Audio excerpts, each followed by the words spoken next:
I like to celebrate wins for a night or two, but they're done. And it's always about what's next, what's next. So the Marquis Jet was a great chapter.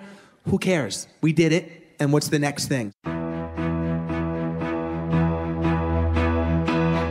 You're listening to Freedom Fastlane, presented by Capitalism.com. This is the show about building businesses and investing the profits so that you can live life on your terms. And now your host, the future owner of the Cleveland Indians, Ryan Daniel Moran. Welcome to Freedom Fastlane. This is Ryan Daniel Moran, and today you're going to hear one of the previously unreleased keynotes from our December event, which we call the Capitalism Conference. We used to call it Freedom Fastlane Live. Now we call it the Capitalism Conference because it has pivoted to being a global summit for entrepreneurial empire builders. What's an empire builder? It's somebody who is building something that at least has 7-figure potential. They want to scale it to 8 figures, and you might even have your sights set on a 9-figure empire. This is not the event for making an extra $5,000 a month. This is not the event for someone who wants to just dip their toe in the water. This is for entrepreneurs with a big vision. If you're just starting out, you'll be learning from individuals who have built 7- and 8-figure empires quickly, and you'll be in a room of individuals who want to invest with you and maybe even partner with you on your big idea. If you are already in motion, this is going to show you how to build a bigger empire, scale to 8 figures, and even start to move over into the 9-figure vision. You're also going to learn what's working right now in marketing and sales, because the biggest jump point from businesses that go from 7 to 8 figures, even 9 figures, is those who really dial in their marketing and sales processes. And finally, you're going to learn how to invest for upside wealth, reducing your tax burden, and getting passive cash flow so you can actually live the lifestyle that you deserve while you are building your entrepreneurial empire. It's this December 7th, 8th, and 9th in Austin, Texas. We've already started releasing the names of some of the celebrity keynotes and technical hands-on help that you've come to appreciate here on the podcast, and they'll be there at the event putting on workshops. This event will sell out, so if you have the $1 million point at least within your sights, or preferably in the rearview mirror, this is the event that is going to help you grow faster. This is the event that is going to put you in a room of individuals who are building something alongside you and can support you on your journey. So head over to thecapitalismconference.com to grab your spot for this December 7th, 8th, and 9th in Austin, Texas at the Capitalism Conference. I will see you there. Now, enjoy this clip. So I actually want to talk about Zico coconut water, because we didn't go into that, and that's like the name that's really like you just, as far as I know, you stepped into it when it was already successful, and then sold skip a few, sold it to Coca-Cola. In your business, you had Marquis Jet, and that wasn't enough. You sell that to Berkshire Hathaway. You sell, like, I got more in the tank. You take on Zico coconut water. You sell that. I got more in the tank. Now you're an owner of the Atlanta Hawks. Talk about that midpoint. You had one success. A lot of people would have wanted to coast. Like, I've sold a jet company now to Berkshire Hathaway. A lot of people would be like, I'm done now. I'm going to invest my money. I'm cool. I'll be at the beach. You can find me there. You doubled down. Would you talk about that piece? Yep. So I'm a big believer in checking the box and move on. So, I don't celebrate wins for a night or two, but they're done. And it's always about what's next, what's next. So the Marquis Jet was a great chapter. Who cares? We did it, and what's the next thing? So that's, if I wasn't up here and you asked to give a little business background, that never goes through my brain. That's all this. I want to build my life resume and do as many things as I can. So when Zico came into my life, the question I asked myself was, why do I want to do this? Why am I doing this? What's my purpose to doing this? And I had a personal, emotional connection to coconut water, and I wanted to share that and the benefits. Felt like I was doing a good thing for the world with all these sugary drinks, and that was my purpose for doing it. So it could have been a better idea, like, go do this thing, but that and maybe made more money.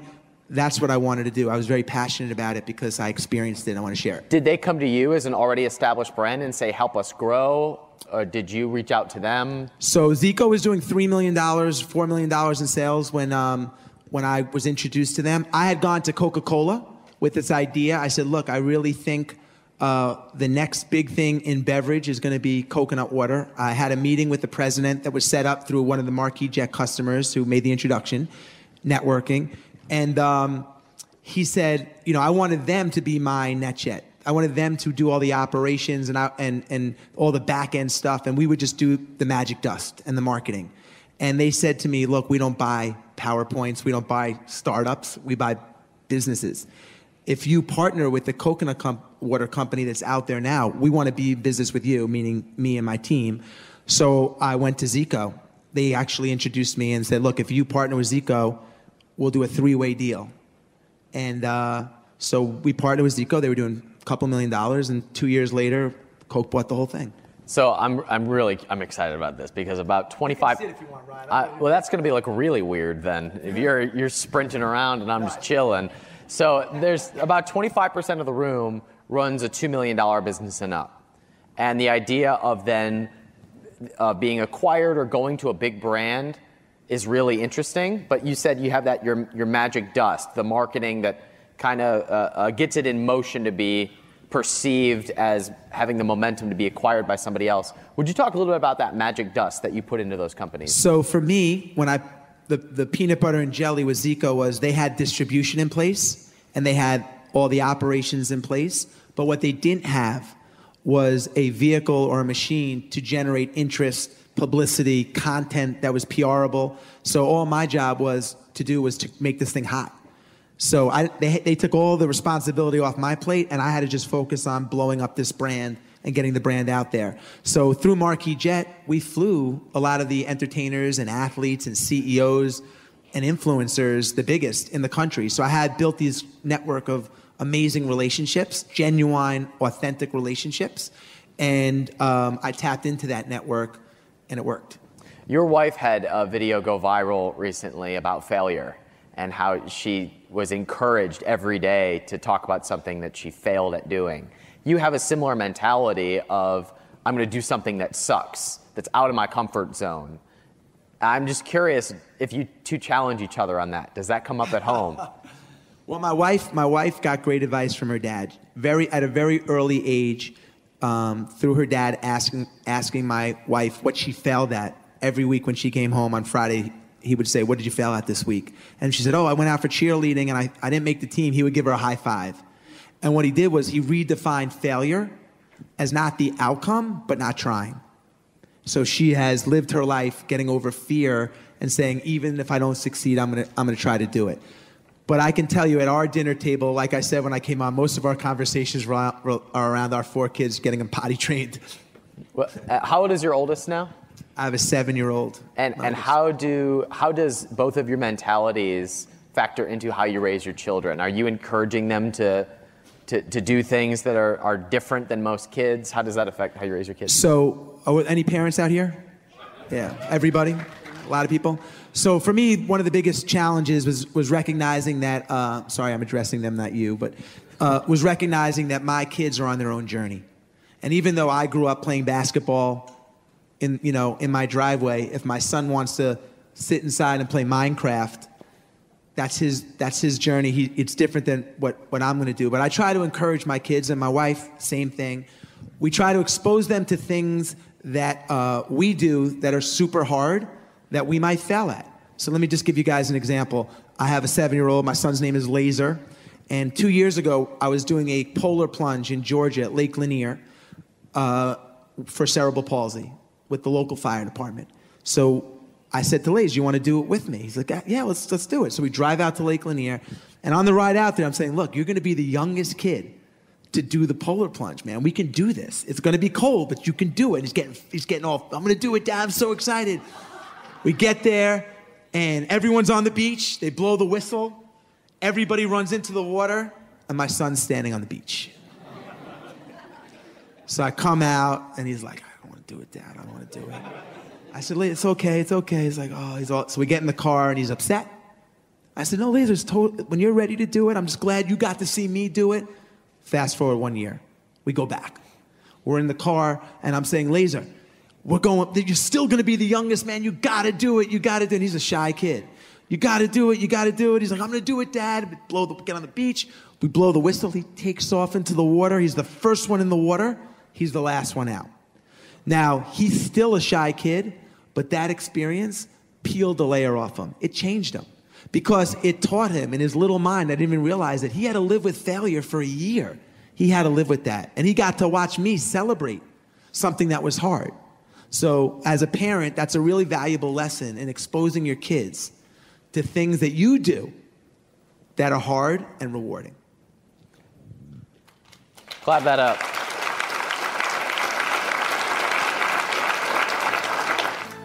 Hey guys, this is Ryan. We're going to take a quick break and we'll return to the show in a second. Hey Fastlaners, you all know that I made the majority of my wealth by building, scaling, and selling physical products companies. And now I run a fund and a firm that purchases them. And when we want to grow our businesses, we heavily rely on the services of Viral Launch. You've heard them on the show before. I'd highly recommend that you go and listen to the episodes with Casey Goss because they have more data about what's working on Amazon.com, what products you should sell, how you should optimize your listings, what keywords you should go after.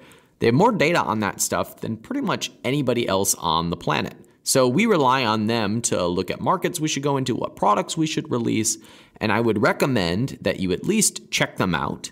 And when you do, use the coupon code CAPITALISM to get a fat, hefty discount. We use them pretty heavily as a tool in our tool belt alongside just about everything else that we talk about here on the podcast. So head over to viral-launch.com to check them out. And when you decide to test them, use the coupon code CAPITALISM at checkout to get a big, fat, hefty Freedom Fastlane discount.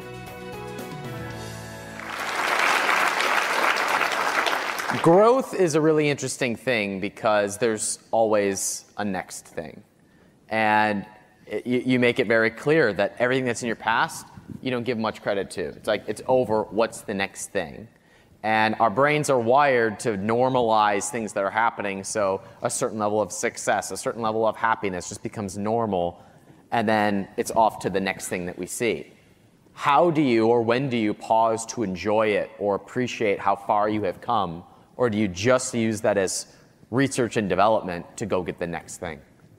Well, I'm super appreciative. I think the fact that we're all healthy, living in this country at this time, there's got to be some level of appreciation for everybody. I try to approach every day like that. So I start my day very happy. And, I really do try to build my life resume. So I look for things, and just because something is a good idea doesn't mean you should do it. So I get a lot of things that go through my head, and I'm like, this is an amazing idea, man. Maybe this could be the next Zico or whatever, or Marquis Jet. But that doesn't mean I should do it. And the way I kind of weigh it is, I say, okay, I'm 48 years old. The average American on this country lives to be 78. So if I'm average, and I hope I'm not, I got 30 years left. Of those years, the last 5 in my 72, 3 to 78, those are different kind of years. So I got 25 years left on this earth. It's fucking nothing. Who do I want to spend them with, and how do I want to spend them? And that dictates the projects that I go into. Do I like the people? Do I want to do this? Why am I doing it? And then it's simply time and reward versus aggravation. So if there's super high aggravation, even if it's super high reward, in your 20s you can do that. But when you're 50 with 4 kids, you don't want a lot of aggravation. You have enough aggravation. So I'm looking for things that are low aggravation, even if they're low reward. If you're 50, you're making 50 look like a freaking dream, my friend. And if you wait until tomorrow, Peter DeMantis will tell you how to live a lot longer. Apparently, he says he's going to live to be 950. So we can extend. I'm going to outlive him. We can extend. Going for 951. All right. Self-imposed limitations. Do you fear losing it all? And if so, when does that come up? Fear of losing it all? Yeah.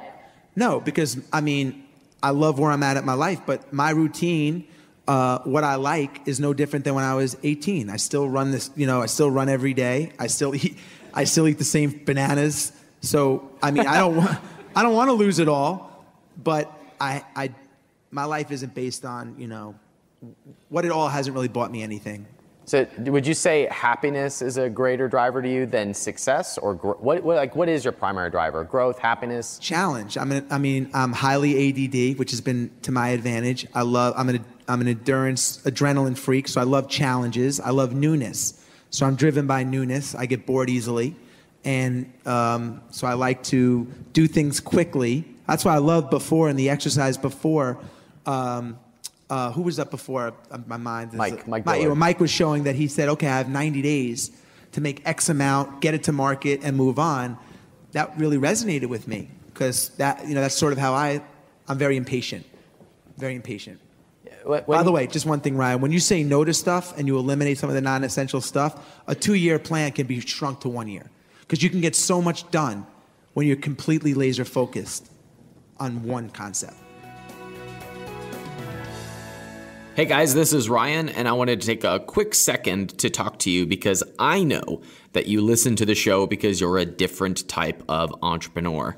You are building something. You probably run multiple projects. You are beyond the point of trying to make a little bit of side money. You are thinking about the long term, and you are thinking about which of your projects is going to be your empire. You're starting to think like a real business, and you're also looking for investment opportunities that are going to grow your wealth, are going to increase your cash flow, and make you free for life so that you can live life on your own terms. I know that's you because it's also me, and that's why we hang out. And if I'm describing you, then I'm encouraging you, inviting you to grab your ticket to the Capitalism Conference. We've already announced a bunch of our celebrity keynotes who have built $100 million and even billion-dollar empires. We're bringing in a panel of investment experts that are going to talk about cryptocurrency and what's going on in the economy, as well as some marketing and sales experts, which specialize in physical products and online brands so that you can grow your business beyond 7 figures, scale to 8 figures, and even plant the seeds for the 9-figure, $100 million empire. I know that you've got your sights set on something big, and all of my big breakthroughs have come from events. But I was always frustrated with the types of events that I went to because I thought it was mostly small-minded people, and there wasn't the ability to pick the brains of the individuals who have really built something great. So if you want the playbook to building an 8 or a 9-figure business, as well as the playbook to building a team that builds your business for you and grows your marketing and sales channels bigger than Amazon, and you want passive income and to pay less taxes and long-term wealth from your investments, then this is a can't miss, must not miss event. These tickets will sell out, so go to thecapitalismconference.com to grab your ticket and reserve your seat. This is the only place where you're going to be around big-level entrepreneurs who have built something and are coming back to give you the playbook. And if you get one of our elite access passes, you'll actually get out of your seat and go with the speakers backstage and meet with them one-on-one. This level of access does not happen often. We do it once a year, and this year it's December 7th, 8th, and 9th in Austin, Texas at the Capitalism Conference. Can you talk about the process of getting involved with the Hawks? How did that opportunity present itself? I've told you my dream is to own the Cleveland Indians, so selfishly I want to hear how this got done. Yeah. So how did the opportunity present itself? Well, I'm a basketball fan. I was a consultant to the Hawks for a year before they became for sale, so I fell in love with the team. I fell in love with the coaches and the players and the community. And when the team became for sale, being that I'm in Atlanta, I put my hand up in a big way and said, I want to be involved. Owning a professional sports team is almost impossible because there's very little turnover, virtually no turnover. And then at any given moment throughout the process, someone like Obama can come in and say $2 billion and just annihilate the process. So I just made sure that I met with everyone that had interest, let everyone know that I was local, that I had relationships with the team, and I could be additive. And my wife, obviously, in Atlanta, would be a great addition too. And the way the deal came together was completely unbelievable because it didn't come together until 3 hours before the bids were due that we got Tony Ressler, who's our anchor, lead owner, involved. So we had the group, and then we brought in the missing piece 3 hours before the deadline and won. So the team came for sale, and then you just put together a syndication and started going out to all the interested parties and putting that. So the way the NBA works is each team has one governor, one principal owner, and that principal owner has to own over 15%. They could own 16, 50, 100, whatever. There could be other owners that even own more equity. But whoever has, you have to have at least 15% to be the governor. No one wanted to be the governor. It's a lot of work and responsibility. We needed someone that wanted to be in that role. And I had gone out, not to bore you guys with this, but trying to meet with everyone that had interest to say, if you guys win, my group wants to be part of it. And then I spun our group independently. There were 2 groups bidding, and they each wanted my group, because we were going to put either one over the edge. And we said, we're going to go independent. And, Wrestler came in at the last minute. So you went third party, if you will. We went third party. We took a chance, and we said, maybe it's going to be a broken process. Maybe we'll link up after if one of these 2 groups win. And we realized that none of these 2 groups were strong without us. So all of a sudden, we went independent, and we had tremendous leverage. And then the right investor just came in at the right time. So it was almost like a Hail Mary pass that. But we also had leverage, because if the right person didn't come, we had leverage on where we wanted to go, because we could have, either group needed our capital, local presence, et cetera. So it was a really good move. Could you talk a little bit about the capital raising part of that? Is that something you had experience in, or was that another thing like, all right, time to cold call some people? Well, we had raised $850 million. It's a few bucks, a few dollars. But in that world, it's a small arena of people that really want to participate, and you get a banker, and they have a lot of people that on their list that would be interested. So the world becomes super small fast. So it's a small pool, but when you're ready for the Indians, we'll talk about it. But I mean, that pool is just, does it just spread that there's a syndication being put together and that there's a group forming? It's challenging, because for me, I have no interest in being involved in any team other than the Hawks. So, I love basketball, but if Minnesota became available, I live in Atlanta. I was close with everybody, and I think a lot of people are like that too. So you want to buy the Indians. You don't say you want to buy the Mets or the Yankees or the Braves. You want the Indians. So geographically, that world becomes smaller. Because it's a lot of money to invest in something if you live 3,000 miles away. Cool. So we have time for a couple questions if you want to run up and to one of the mics. We've got a couple questions, a few minutes for time with Jesse. Run in the Spanx the 100-mile thing. Did I run in the Spanx the 100 miles? Yeah. No, I got the testimonial. I got the ring. Jesse, is there anything that scares you now? Like, what makes you uncomfortable now? My whole thing is just trying to stay healthy. That's my biggest fear, is that, I got 4 kids, so there's a great quote: if you have health, you have hope. If you have hope, you have everything. So that's really my fear. Otherwise, I really don't care what people think no. Cool. Let's start over here. So Jesse, heart's racing. So first and foremost, thank you for being here. Appreciate you. Adam Edson, owned Rare CrossFit in Virginia, second season host of the Minty podcast. You've touched me because years ago I ran my first 100-miler, changed my life. So I've started a charity called rarecaresmore.org to fight or help kids with cancer.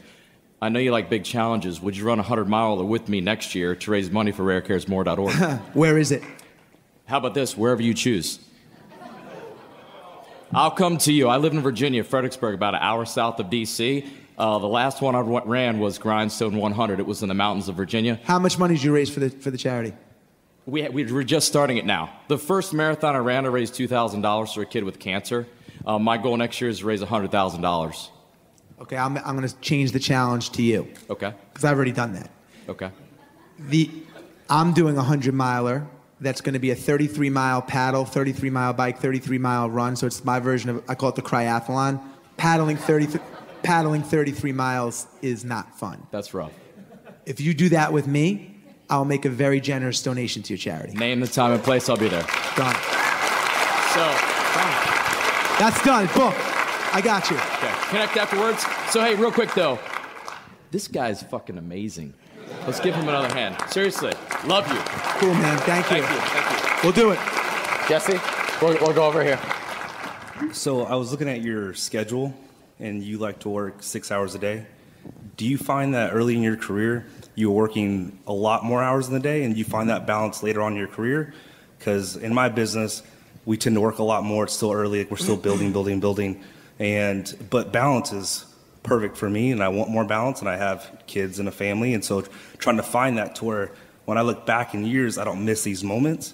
Do you find that you are, if early in your career, would you have spent more hours, building, or you're at that point where you can, kind of have more people doing that work for you? It's a great question. It's a great question, and I apologize for even showing the chart because I'm at a different place right now.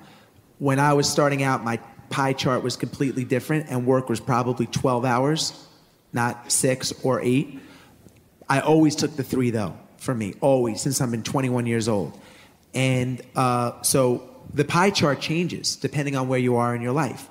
So for you right now, it could be that work bucket, could be 8, 10, 12. My point was it's really important to take time for you. And I will say, you want to be there for the great moments, and you'll have to figure out how you do that. When you're trying to build something or be great, you're going to be out of balance. Do you think Kobe Bryant is balanced? No. Or LeBron, the greats, Brady, when they're in season, they're out of balance. So you have to find the spots where you're out of balance, but then you have to take the time for the important stuff. And then, when you're 40, I looked at it this way. I don't know, how old are you? 29. Right. So your 20s are discovering what you really want to do. Your 30s are mastering it. Your 40s to 50s are cashing out and rechanging your pie chart. So you're still 29. Unfortunately, you have to take that risk and spend the time. But you want to monetize it in 30 to 40. If that makes sense. That does make sense. Thank you. All right, so we have 3 minutes, so we'll try and knock out 3 more, a minute each.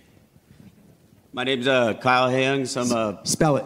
KYLEHAYUNGS. Kidding. I just want to make sure you got the Kyle part. I don't know if I'll, get a chance to get in front of you again or not, so I'm going to kind of call you out. I'm going to see if we can get 5 minutes anytime today or tomorrow. If I could take you to dinner or whatever. I don't know what your schedule's like, but I'm closing my company out. I got a company called MRG Holdings. It's a portfolio of companies in healthcare, business services. We have a philanthropy platform that we just launched called Easy Race. Kyle, I'm going to cut you off. If you want to connect with him after, that's your choice. Here's the other thing. Other people have Q&A. Yeah, I'm at the 100 Mile Man, the number 100 Mile Man on Instagram. I respond to everything. That's because I'm leaving after, but hit me. Okay. Anyone can hit me. I respond to everything. Over here. I can probably get you on there too, but I thought your music business, your music industry entry story is kind of odd and unconventional. I don't suppose you'd ever recommend somebody use that approach to enter the music industry. But I was going to see if you have more thoughts on the music industry. Would you enter it like using the conventional approaches, marketing wise? I mean, can you enter the music industry the way? Well, I think that first of all, I didn't care about the consequences. I was 21 years old. I just wanted the gold. I just wanted to get my goal. So the consequences became irrelevant to me. Not in a in a way that was dangerous to me or anybody else, but that was one thing. But no, you have to stand out, and sometimes just being different isn't enough. You have to be different and great in any business. I wasn't great at music, but I was different. But my approach was different, and I wouldn't have changed anything. Do you have one more record in you? I don't know. It'd have to be different. Thanks. All right, we got time for one more. We'll stay over here. All right. My name's Alex Mitchell-Hart. I feel a lot of similarities to your story. I love basketball, hip-hop, and believe I'm capable of anything. And I recently turned 30 years old, and I'm curious, if you could tell your 30-year-old self one thing, what would that be? What piece of advice? It would certainly be, I take a lot of personal inventory and just, really kind of try to dig deep into myself and do my own personal audit.